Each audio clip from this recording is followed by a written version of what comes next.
e foi nos pedido que conversássemos sobre essa proposta, sobre esse assunto, Jesus e a vivência da paz.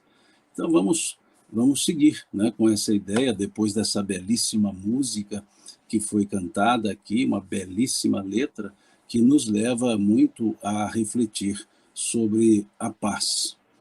E o primeiro aspecto que eu gostaria de trazer para nós começarmos a pensar a respeito dessa temática é o fato de Jesus ser para nós todos a nossa referência de vida. Os espíritos, quando Kardec perguntou a eles, é a questão 625 do Livro dos Espíritos, os espíritos responderam à pergunta de Kardec, qual é o tipo mais perfeito que Deus ofereceu ao homem para servir de guia e modelo para a humanidade, disseram Jesus. Vede Jesus. Para todos nós, Jesus é o nosso modelo, é o nosso guia, e é interessante porque essa pergunta, ela traz dois pedidos ou duas perguntas contidas numa só. Pergunta-nos para que nos apresentassem os espíritos o modelo e guia. Modelo e guia. Modelo é o que nós copiamos. Guia é o que nós seguimos. Então Jesus é para ser seguido e copiado. Como seguir a Jesus? Por meio dos seus ensinos, por meio dos ensinos que ele aqui nos deixou. E como copiar a Jesus? Por meio dos seus exemplos. Jesus, ele ensinava fazendo e ele fazia ensinando. Os ensinos de Jesus não eram dissociados dos seus exemplos, das exemplificações. E aquelas ações cotidianas de Jesus era uma forma de nos trazer os ensinos. Então, Jesus, ele é modelo e ele é guia para a nossa vida, para nosso propósito de vida. E temos ainda, no Evangelho segundo o Espiritismo, logo na introdução, no primeiro parágrafo, uma observação que Kardec nos faz, que é importante nós a termos para entendermos o que é de fato Jesus. Fala-nos então Kardec, escreve-nos Kardec nessa introdução do Evangelho segundo o Espiritismo, que as matérias contidas nos evangelhos podem ser divididas em 5 partes. Os atos comuns da vida de Jesus, as palavras que serviram para estabelecimento dos dogmas, os milagres, as predições e os ensinos morais, ou ensino moral. E fala-nos Kardec que dessas 5 partes, as 4 primeiras sempre foram motivos de controvérsias. Ou seja, os atos comuns da vida do Cristo, por exemplo, Jesus teve irmãos, não teve irmãos, nasceu em Belém, nasceu em Nazaré, são atos comuns que sempre foram motivos de controvérsias, desculpe-me. Depois fala-nos Kardec as palavras que serviram para estabelecimento de dogmas. Por exemplo, Jesus é Deus, Jesus não é Deus, porque ele havia dito, meu Pai e eu somos um. Mas ele também disse aos apóstolos, eu estou em vós, vós estáis em mim, e nós somos um no Pai. Então, os apóstolos também são Deus? Não, não são Deus. Mas por que Jesus é Deus? Porque ele disse, meu Pai e eu somos um. Não, mas ele disse também que os apóstolos e ele formavam um no Pai. Mas aí é simbólico. Ou seja, controvérsias. Os milagres. Jesus fez milagres, não fez milagres. Jesus transformou água em vinho, não transformou água em vinho. Jesus curou, não curou. Discutíveis. Milagre não existe porque seria uma derrogação da lei de Deus. Não, mas milagre no sentido de fazer algo que as pessoas não compreendem.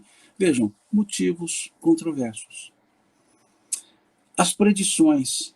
Jesus previu o final dos tempos? Não previu o final dos tempos. Não, sim, previu o final dos tempos. Ele falou lá no capítulo 24 de Mateus. Não, mas ali é um simbolismo, porque ele não previu os sinais dos tempos. Ele apenas falou de situações que poderiam ocorrer. Vejam, discutíveis, controversos. Então, são elementos que trazem uma controvérsia. Mas a última, a quinta parte, a moral, diz Kardec que essa não é controversa. Essa não gera controvérsias, porque ele foi claro: amai-vos uns aos outros. Ele trouxe-nos uma moral. Então Kardec nos fala que justamente a moral do Cristo é a árvore sob a qual nós buscamos nos abrigar. E é justamente isso. Nós podemos falar de Jesus pela historiografia. E aí nos enveredaremos para esses pontos controversos. Podemos falar sobre Jesus por meio dos seus ensinos. E os seus ensinos não são controversos. Então nós podemos escolher: queremos entender, buscar, aprender a moral do Cristo, ou queremos apenas discutir sobre a historicidade de Jesus? E é importante nós percebermos isso. Há um fato ocorrido, narrado pelo evangelista Mateus, no capítulo 16 do seu evangelho, quando ele nos narra aquilo que foi chamado pela exegese bíblica de a confissão de Pedro, em que Jesus, retornando da Fenícia, ele para em Cesareia de Filipe. E lá ele interroga, ele pergunta aos seus discípulos: o que dizem os homens acerca do Filho do Homem? E os discípulos respondem: Senhor, uns dizem que tu és Elias, outros dizem que tu és Jeremias, outros ainda dizem que tu és João Batista, ou algum dos profetas ressuscitados. Jesus faz essa pergunta mais ou menos 2 anos depois que ele havia começado o seu ministério público, por assim dizer. E depois de 2 anos ele faz essa pergunta como que avaliando o resultado dos seus ensinos. E quando perguntou então o que diziam as pessoas sobre ele, ou quem dizia às pessoas que ele era, a resposta dada, ou as respostas dadas pelos discípulos, deixaram claro que eles não haviam entendido, as pessoas não haviam entendido quem era Jesus. Uns dizem que tu és Elias, outros dizem que tu és Jeremias, outros dizem que tu és João Batista ou um dos profetas ressuscitados.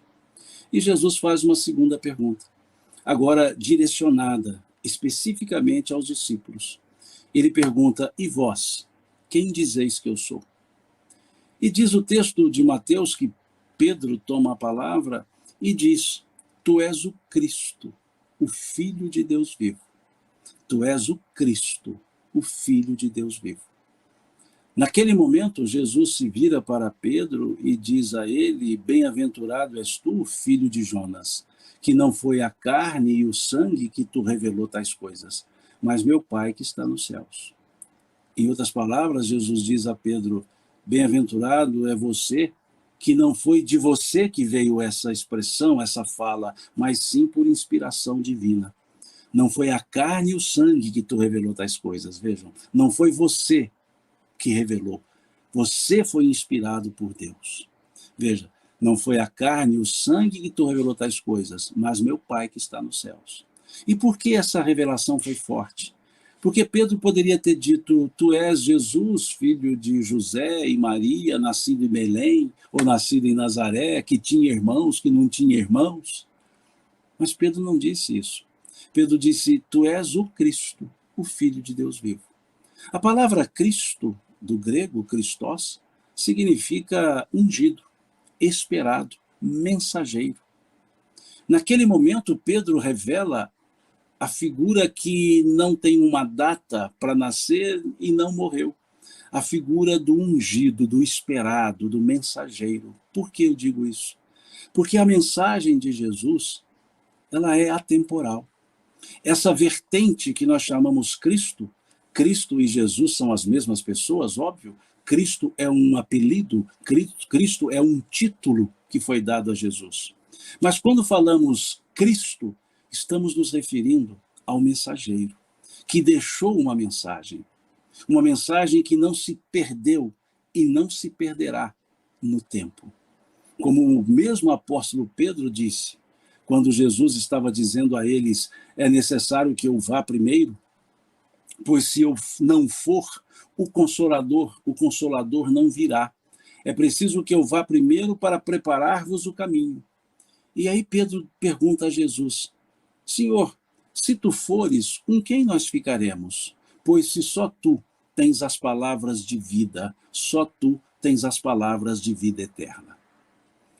Então é esse o sentido quando falamos a expressão ou utilizamos a palavra Cristo.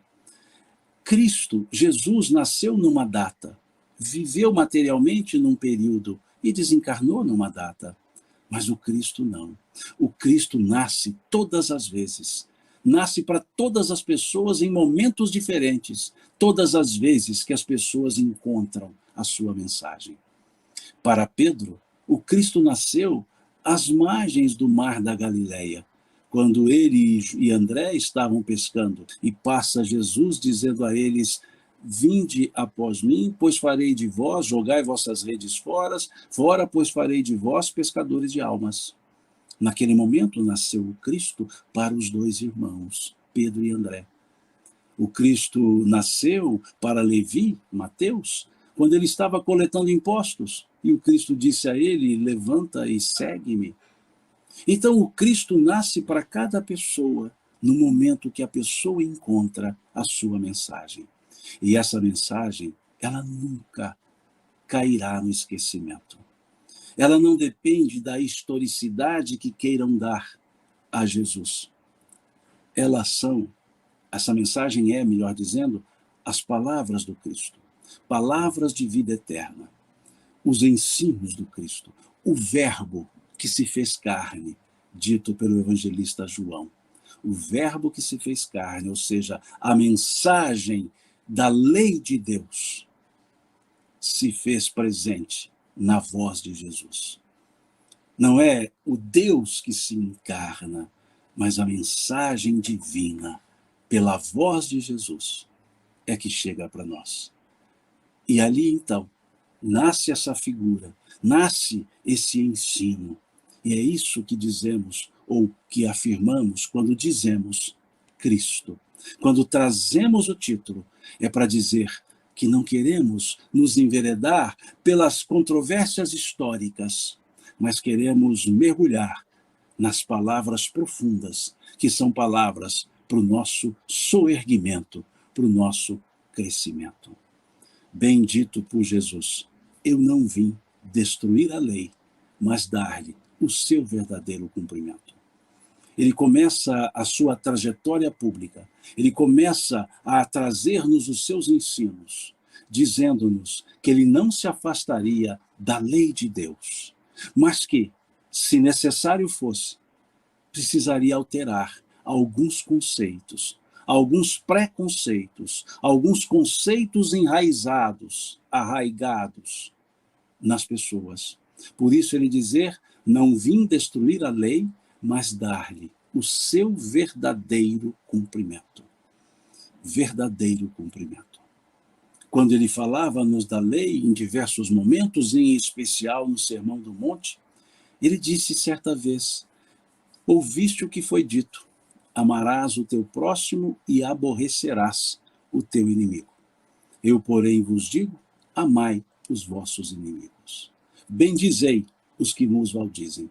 Fazei o bem aos que vos odeiam.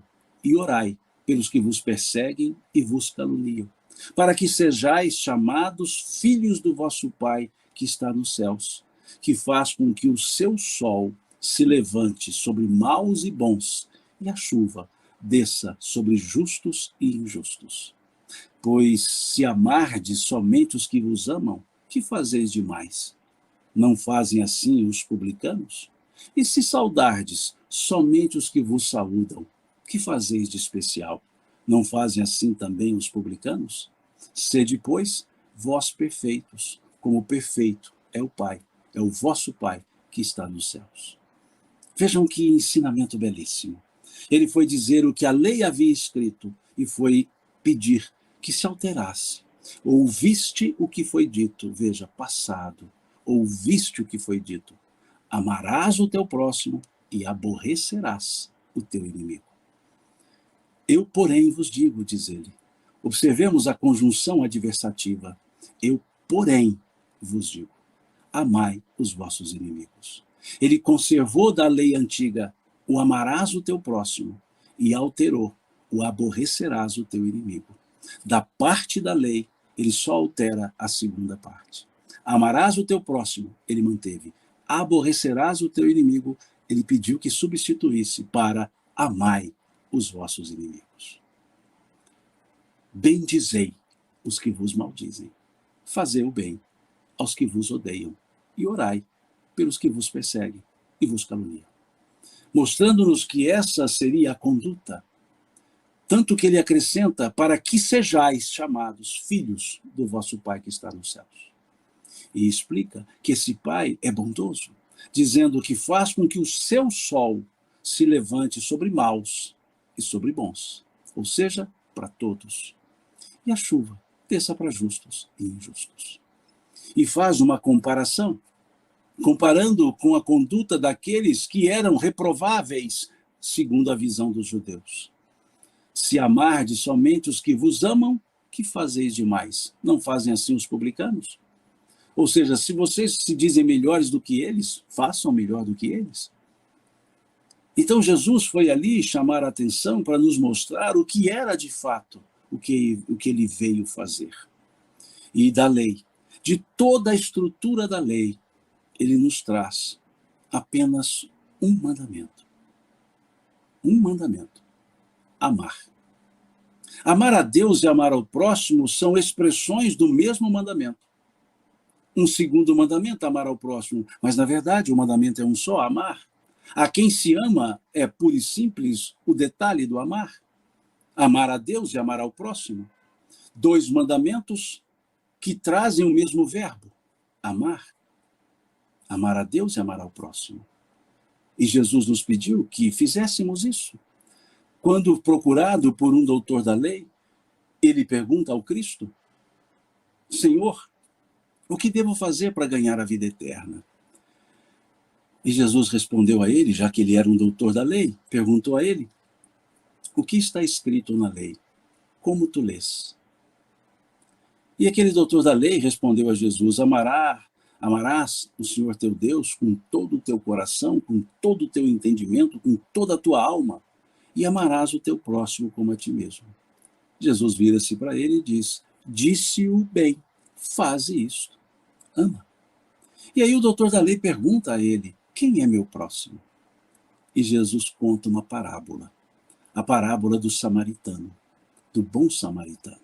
E quando termina de contar a parábola, ele pergunta ao doutor da lei, qual dos três agiu com compaixão para com o próximo? E o homem respondeu, o samaritano. E Jesus então disse a esse homem, disseste-o bem, faze isto.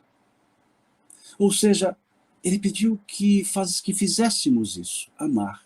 E pediu-nos que fizéssemos isso, porque conhecemos sobre isso, porque sabemos o mandamento.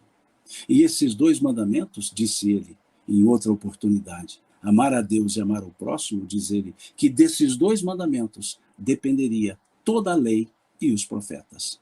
Disse ele, desses dois mandamentos dependem a lei e os profetas, como que dizendo-nos que toda a lei e os profetas estavam resumidos em amar a Deus e amar ao próximo. E quando olhamos o fenômeno da transfiguração, um fenômeno que chama a atenção por si mesmo, mas traz-nos o símbolo do amar a Deus, amar ao próximo e traz-nos o símbolo da lei e os profetas. Por quê? Quem aparece com Jesus naquele momento da transfiguração? Diz o texto em Mateus, capítulo 17, salvo engano, diz o texto em Mateus que apareceu Moisés e Elias conversando com Jesus.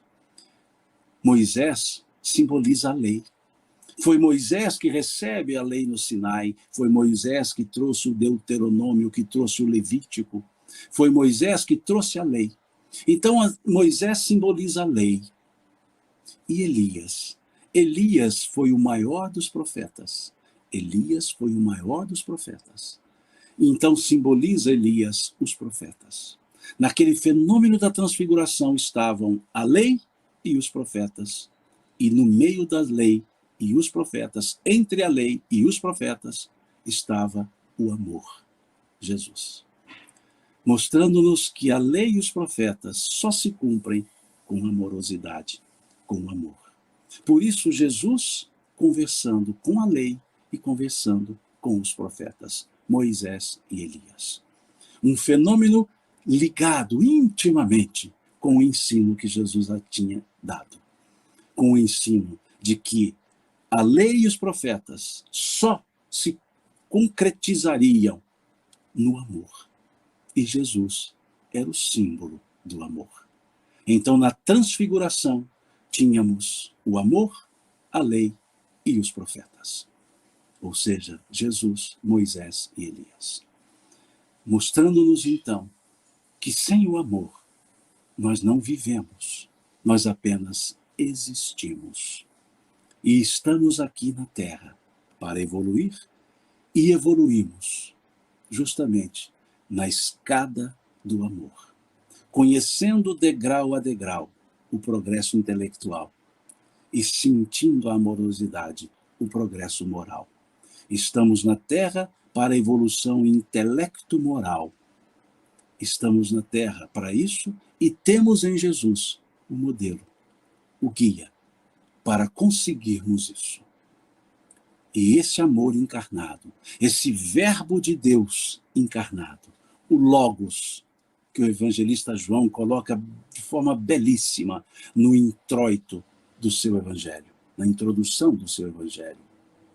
No princípio era Deus, no princípio era o verbo, perdoe-me, no princípio era o verbo, e o verbo estava em Deus, e o verbo era Deus. E o verbo se fez carne e habitou entre os homens. Tudo que foi feito por causa do verbo. Vejam como João trabalha com maestria. No princípio era a palavra, o verbo, logos em grego, já que João escreve em grego, ou escreveu em grego. No princípio era o verbo, e o verbo estava em Deus. O verbo era Deus. Ou seja, a palavra era divina. Porque a frase, o verbo era Deus, Deus, na forma sintática da palavra, na análise sintática da frase, Deus é um predicativo. Ele é o predicado do sujeito, ou seja, ele é qualidade. Ali não é Deus substantivo, o verbo era Deus. O verbo ser é o verbo de ligação que liga o sujeito ao predicado. E ali o predicado era Deus, o sujeito era o verbo. O verbo era Deus, em outras palavras, o verbo era divino. O verbo era divino. A palavra era divina. Não é que o verbo era Deus no sentido de igualdade, como muitos colocam. Não, basta olhar a frase. Basta uma análise sintática e nós veremos que verbo é sujeito, o era é o verbo de ligação, ou seja, logos é o sujeito, o verbo, e o ser era a ligação, e Deus era o predicado do sujeito, o predicativo. Ou seja, o verbo era divino. E esse verbo divino, a palavra divina, chega aos homens por meio de Jesus. Jesus encarna e ele traz consigo, nos seus ensinos, o verbo divino, a palavra divina, o ensino divino. E esse verbo, como disse João, tudo que foi feito por causa do verbo, a palavra. Quando João assim escreve, ele nos remete ao Gênesis bíblico, nos leva lá ao Gênesis, quando diz, logo no primeiro capítulo, logo no primeiro versículo, no princípio era Deus. E tudo que foi feito por causa do verbo. Ou seja, a palavra criou. Porque lá no Gênesis bíblico, na parábola da criação, está dito, e Deus disse, haja luz, faça-se a luz. E Deus disse, separe as águas dos céus e da terra. E Deus disse, nasça as plantas. E Deus disse, façamos o homem a nossa imagem e semelhança. Veja, e Deus disse. Naquele simbolismo do Gênesis, a palavra criou tudo. Então João foi dizer, e tudo que foi feito por causa do verbo, para nos dizer que o verbo, a palavra, só tem uma finalidade: fazer, criar, criar. E quantas vezes usamos a palavra para destruir? Falando-nos que a palavra é para criar. Por isso Jesus nos trazia as palavras de vida eterna. Não eram só palavras jogadas ao vento, eram palavras cuja a materialidade era possível, cuja feitura era possível. E aí, então, ele veio nos falar do amor e veio nos mostrar, por meio dos exercícios de paz, o que era a paz. Veio nos mostrar que a paz em Jesus estava calçada no amor que se exalava. Não era uma retórica, não era a paz no sentido que as pessoas dão a essa palavra. Foi nos dizer Jesus sobre a paz, muito bem grafado pelo evangelista João, lá no versículo 27, salvo engano, do capítulo 14 do seu evangelho. Quando Jesus foi dizer: eu vos deixo a paz, eu vos dou a minha paz, mas não vou-la dou como o mundo a dá. Pensemos nessa frase, nesse verbo amoroso de Jesus. Eu vos deixo a paz, eu vos dou a minha paz, mas não vou-la dou como o mundo a dá. Com essa frase, Jesus nos mostra, Jesus nos diz que há a paz que o mundo entende como paz e há a paz que advém dos ensinos de Jesus. Emmanuel, no capítulo 57 do livro Palavras de Vida Eterna, foi trabalhar essa ideia, foi trabalhar esse versículo. E ele nos escreve, nesse capítulo 57 do livro Palavras de Vida Eterna, que a paz do mundo costuma ser confundida com preguiça rançosa. Vejam como Emmanuel nos fala, que a paz do mundo costuma ser confundida com preguiça rançosa. Porque muitos entendem que a paz é ausência de problemas. Muitos entendem que a paz é uma ausência de conflitos. E vem Jesus dizer que essa é a paz do mundo. Vem Jesus dizer que essa não é a paz que ele preconizava. Que a paz que ele preconizava existiria, independentemente da existência de problemas ou não. Foi isso que ele acrescenta, e o evangelista João continua grafando tudo isso. No versículo 33, do capítulo 16 do Evangelho de João, Jesus vai dizer e João vai grafar: tenho-vos dito isto para que em mim tenhais paz. Pois no mundo tereis aflições, mas tende bom ânimo, eu venci o mundo. Vejamos Jesus dizendo-nos: no mundo tereis aflições, falando-nos que a paz que ele nos trouxe, que a paz que ele nos ensinou, que ele nos demonstrou, não era essa paz da materialidade, mas a paz da interioridade, a paz da consciência. Vejam, tenho-vos dito isto, Jesus falando, tenho-vos dito isso, ou seja, tudo que ele ensinou, tenho-vos dito isto, para que em mim tenhais paz. Pois no mundo tereis aflições. Tereis aflições, mas tende bom ânimo. Eu venci o mundo, disse o Cristo. Eu venci o mundo. E muitos até brincam dizendo como ele venceu o mundo, se ele morreu pregado numa cruz. Venceu. Venceu tanto que até hoje falamos dele. Mais de 2000 anos. E nós ainda falamos dele com saudade dele. Querendo tê-lo aqui conosco. Tenho-vos dito isto, para que em mim tenhais paz, pois no mundo tereis aflições. E deu-nos um ensinamento para vivermos a paz dele e a paz nele. Tende bom ânimo, foi o que ele nos disse. Tende bom ânimo, eu venci o mundo. Ter ânimo. A palavra ânimo vem de animos, grego, que significa justamente alma. Tende bom ânimo é viver com alma. Viver com alma, viver aqui na terra com os olhos de um ser espiritual que nós somos. Espíritos que nós somos. Viver aqui na terra com esse senso claro de que somos imortais. que os problemas do mundo ficam no mundo, mas que nós podemos construir a paz independentemente dos problemas do mundo. Emmanuel, mais uma vez, nos traz uma ideia belíssima sobre a paz. Lá no capítulo 136 do livro Fonte Viva. Capítulo 136 do livro Fonte Viva. Quando ele nos diz, escreve, nos diz, a paz decorre da quitação da consciência para com a vida. A paz decorre da quitação da consciência para com a vida. Podemos estar sem conflito nenhum, mas com a consciência intranquila não teremos paz. Podemos estar no meio do conflito, mas com a consciência tranquila teremos a paz do Cristo, mesmo que não tenhamos a paz do mundo. Mesmo que não tenhamos essa paz que o mundo preconiza, podemos ter a paz que o Cristo nos ensinou.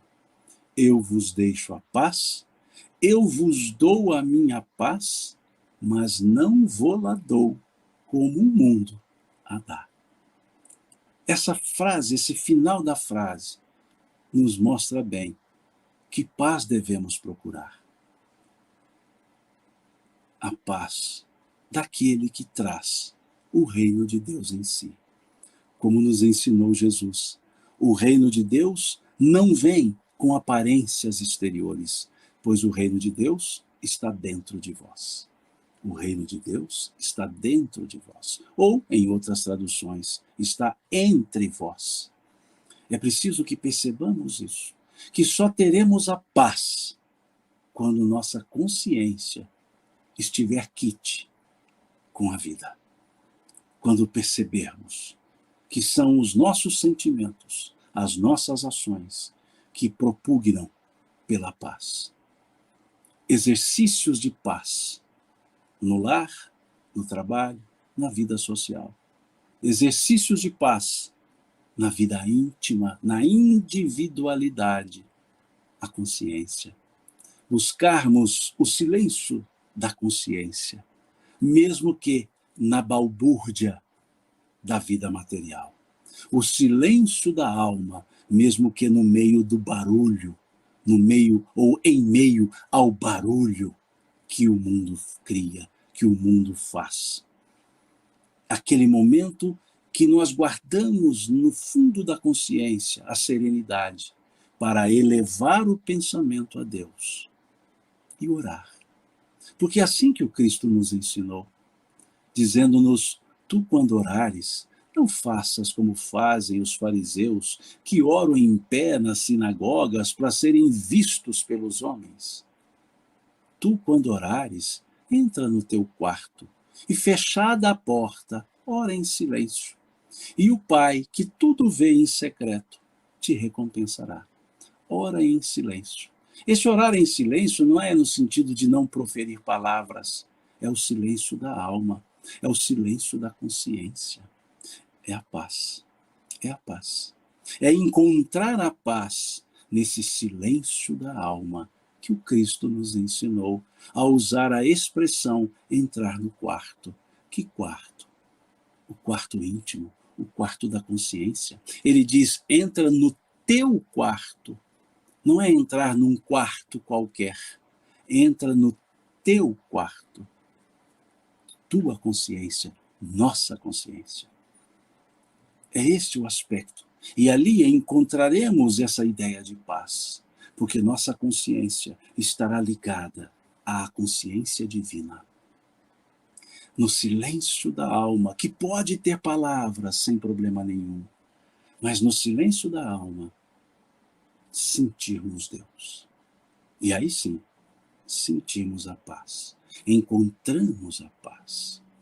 É esse o aspecto ensinado por Jesus, de eu vos deixo a paz, eu vos dou a minha paz, mas não vou-la dou como o mundo a dá. Não transformemos a paz de consciência em preguiça rançosa, como nos falou Emmanuel. Vivamos a paz. E Jesus foi nos ensinando essa vivência da paz, naquele belíssimo sermão, que o evangelista Mateus coloca-o em um momento, em uma extensão belíssima, que os exegetas dividiram em 3 capítulos. Capítulo 6, 5, capítulo 6, capítulo 7 do Evangelho de Mateus. Dividindo-o por característica. Quem fez isso foram os exegetas. Mas colocou-nos uma facilidade de compreensão. Falou-nos que no Sermão do Monte nós tínhamos as bem-aventuranças, tínhamos os ensinos diretamente aos seus discípulos, vós sois o sal da terra.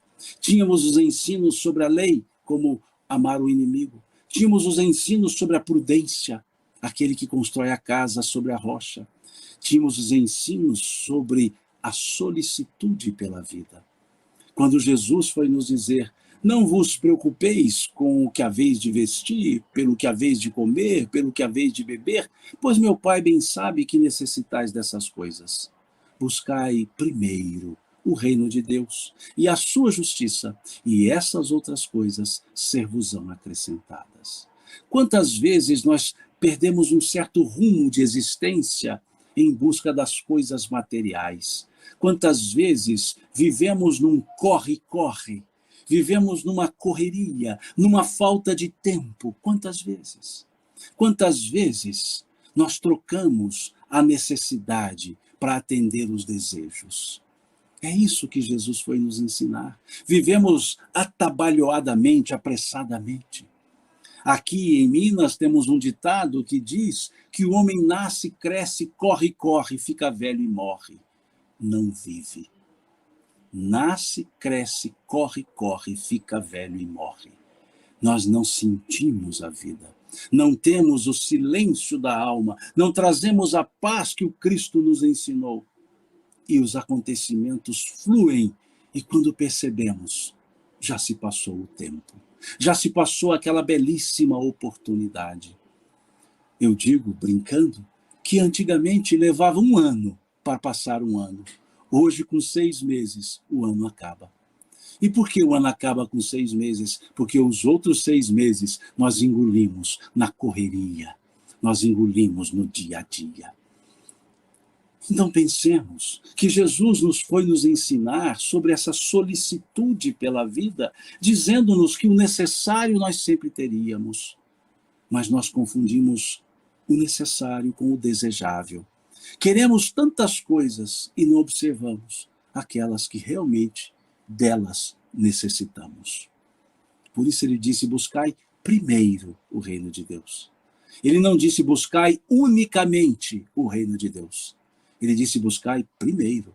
Como que a nos dizer: buscai o equilíbrio íntimo primeiro e depois adquira as coisas materiais.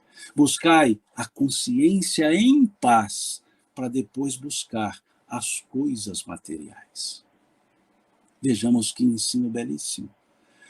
Vejamos que forma belíssima, Jesus nos dizendo: não vos preocupeis com o dia de amanhã, pois o dia de amanhã cuidará de si mesmo. Basta a cada dia o seu próprio mal. Está Jesus dizendo-nos que não devemos nos programar para o futuro? Não, não está dizendo isso. Ele está dizendo para que não vivamos o futuro agora no presente. Não nos preocupemos, não nos ocupemos antes da hora. Ele não nos disse para não nos ocuparmos com o futuro. Ele nos disse para que não nos preocupássemos com o futuro. Ocuparmos-nos com o futuro, sim. Como nós nos ocupamos com o futuro? Vivendo bem o presente. Vivendo bem o presente. Porque o futuro nada mais é do que a materialização das consequências das ações do presente. Então, se vivermos o dia de hoje bem, o dia de amanhã será bom, porque ele será a consequência do que nós fizermos hoje. Por isso, então, Jesus dizer: basta a cada dia o seu próprio mal. É preciso a paz de consciência para fazer assim, para lidar com essas situações. Então veio-nos Jesus trazer-nos isso. Veio-nos Jesus dizendo-nos, dando-nos, melhor dizendo, a liberdade para escolher seguir ou não. tê-lo como modelo ou não.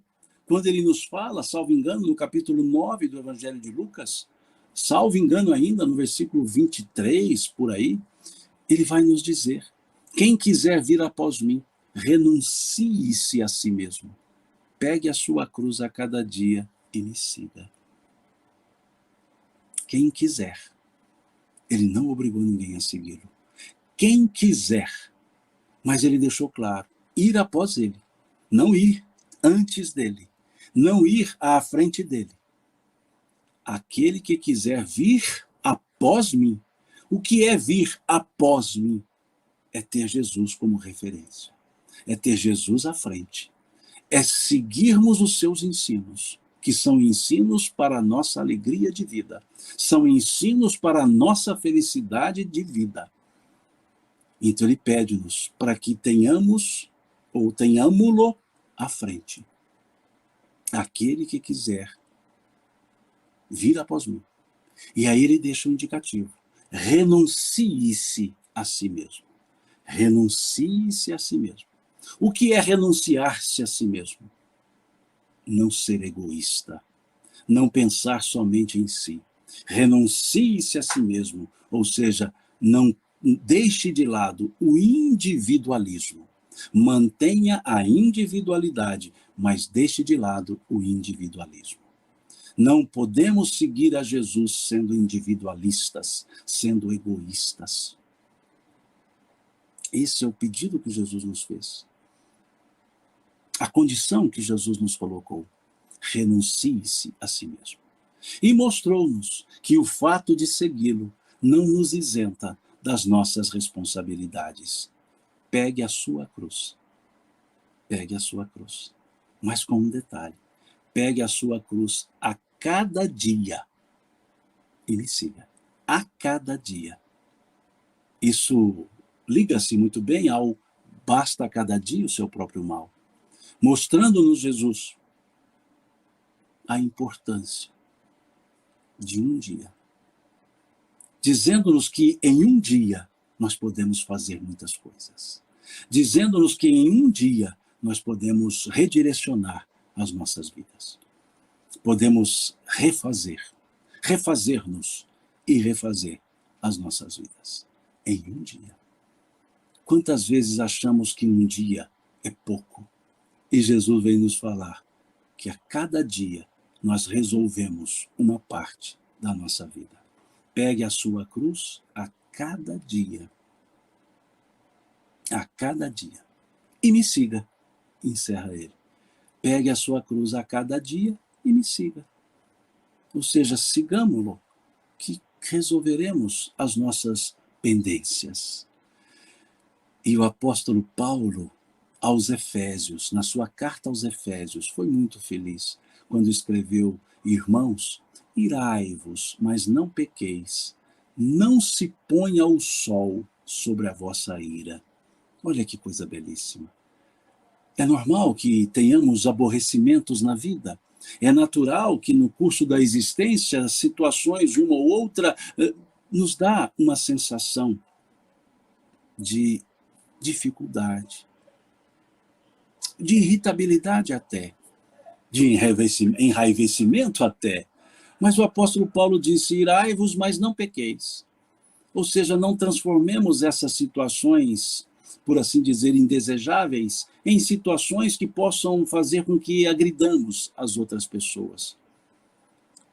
Muitas vezes passamos por um problema e descarregamos em outras pessoas. Então ele dizia: irai-vos, mas não pequeis. Depois ele disse: não se ponha o sol sobre a vossa ira. O que é não se ponha o sol sobre a vossa ira? Não deixa o sol se pôr, não deixa o dia terminar com você ainda sem resolver a sua situação para com você mesmo.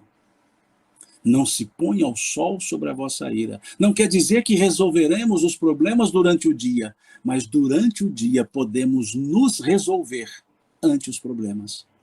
Os problemas poderão ser resolvidos ao longo dos dias, mas nós nos resolvemos perante os problemas no próprio dia. Não se ponha o sol sobre a vossa ira. Resolva-se consigo mesmo. Resolva-se consigo mesmo. essa autossuperação, essa autolibertação, que hoje, há pouco, na live que fizemos há pouco, falávamos disso, do capítulo 47 do livro Fonte Viva, Autolibertação. Fica aí uma sugestão de leitura, capítulo 47 do livro Fonte Viva, Autolibertação. E nós veremos o que é não se põe o sol sobre a vossa ira. Entenderemos sim o valor do dia. Isso é a serenidade da paz. Saber aguardar o momento correto de agir. Isso é o que se chama resignação. E o Cristo veio, então, nos dar, por meio dos seus ensinos, o senso de paz, convidando-nos a segui-lo e, ao mesmo tempo, dizendo-nos: eu vim para que todos tenham vida, e a tenham em abundância. Mostrando-nos Jesus o que é a vida, o que é o valor da vida. Mostrando-nos Jesus que a vida não é sinônimo de existência, que estarmos aqui encarnados é uma etapa da nossa vida, e não a vida inteira, porque a vida inteira é imortal. Ou seja, nós não morremos. Que tenhamos vida em abundância. E ele veio nos ensinar justamente isso. E quando aprendemos que somos imortais, nós mudamos as nossas condutas, mudamos a maneira de enxergar os acontecimentos da vida e traz-nos mais serenidade para lidar com as adversidades. Dá-nos o sentimento de paz. Veio nos dizer Jesus: eu sou o bom pastor, e o bom pastor conhece as suas ovelhas, e as suas ovelhas seguem a sua voz. Eu sou o bom pastor, e o bom pastor conhece as suas ovelhas, e as suas ovelhas seguem a sua voz. Como que dizendo-nos Jesus que a sua voz são os seus ensinos. São os seus ensinos. Sigamos esses ensinos e sentiremos-nos pastoreados por um pastor que nos conhece. E ainda dizia Jesus: não se turbe o vosso coração. Credes em Deus, crede também em mim. Não se turbe o vosso coração. Afirmando-nos que nós cremos em Deus, credes em Deus. Veja o verbo crer, credes em Deus. Mas aí ele pede, na forma imperativa: crede também em mim. Crede também em mim. Ele não diz credes em mim. Credes em Deus, crede também em mim. Ele pede de forma forte para que crescêssemos nele, para que acreditássemos naquilo que ele nos ensinou, para que aí sim tivéssemos a paz. E quando ele nos fala nas bem-aventuranças, na terceira bem-aventurança, bem-aventurados mansos e pacíficos, ele mostra-nos duas bem-aventuranças anteriores, sem as quais não desenvolveríamos o senso de paz. Ele nos mostra bem-aventurados os pobres pelo espírito, ou seja, os humildes, e bem-aventurados os que choram, ou seja, os resignados. Sem a humildade e a resignação, não desenvolveremos a mansuetude, não seremos os pacíficos. E depois ele coloca mais virtudes para chegarmos numa outra virtude, a sétima bem-aventurança, que ele diz: bem-aventurados os pacificadores. Vejamos que interessante. Na terceira bem-aventurança, Jesus falou-nos ser pacífico. Bem-aventurados os mansos e pacíficos. E na sétima bem-aventurança, ele nos fala de pacificadores. Bem-aventurados os pacificadores. Bem-aventurados os pacíficos, bem-aventurados pacificadores. E entre as duas bem-aventuranças, entre esses dois pontos, Jesus coloca o senso de justiça, o senso de misericórdia e o senso de pureza. Como quer nos dizer que de pacífico a pacificador precisaremos ser justos, misericordiosos e puros de coração. Há diferença em ser pacífico e ser pacificador? Sim. Ser pacífico é não devolver o mal. Ser pacificador é devolver o mal com o bem. Ser pacífico é ter o sentimento da paz. Ser pacificador é promover a paz. Por isso, uma é o terceiro degrau, terceira bem-aventurança. A outra é a sétima. Nós podemos ser pacíficos e não sermos pacificadores, mas todo pacificador é pacífico, porque ninguém dá o que não tem. Se eu não trago a paz, não tem como eu promover a paz. Se eu não tenho a consciência tranquila, eu falarei da paz, mas o sentimento de paz não irá junto com a fala. E vejamos, bem-aventurados mansos e pacíficos, porque herdarão a terra. Bem-aventurados os pacificadores, porque serão chamados filhos de Deus. Filhos de Deus. Pacificando, filhos de Deus. Mas não há como pacificar se não trouxermos a paz. Não há como ser pacificador se não formos puros de coração, se não formos misericordiosos, se não formos justos, se não formos mansos e pacíficos, se não formos resignados, se não formos humildes. Por isso, as bem-aventuranças são uma escala de virtudes, que começa com o primeiro degrau, a humildade, e vai ao sétimo degrau, a pacificação. Lembrando-nos de uma música composta e muito bem cantada por Nando Cordel. A paz do mundo começa em mim. Se tenho amor, com certeza sou feliz. Se faço bem ao meu irmão, tenho a grandeza no meu coração. A paz do mundo começa em mim. Se tenho amor, com certeza sou feliz. Se faço bem ao meu irmão, tenho a grandeza no meu coração. Pensemos nisso, que não haverá paz no mundo se não houver a paz em nós mesmos. Que o mundo não terá paz se nós guardarmos a paz somente para nós. Então, sejamos pacíficos, mas continuemos a galgar os degraus das virtudes para que possamos ser pacificadores. Porque o Cristo era pacificador. Tanto era que foi chamado Filho de Deus, porque ele era o pacificador.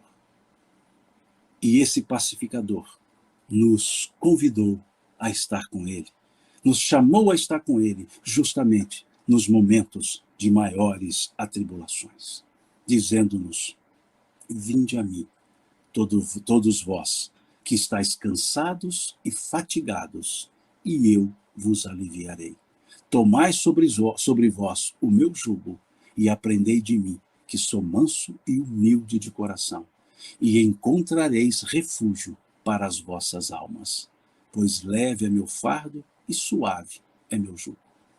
Pensemos nisso.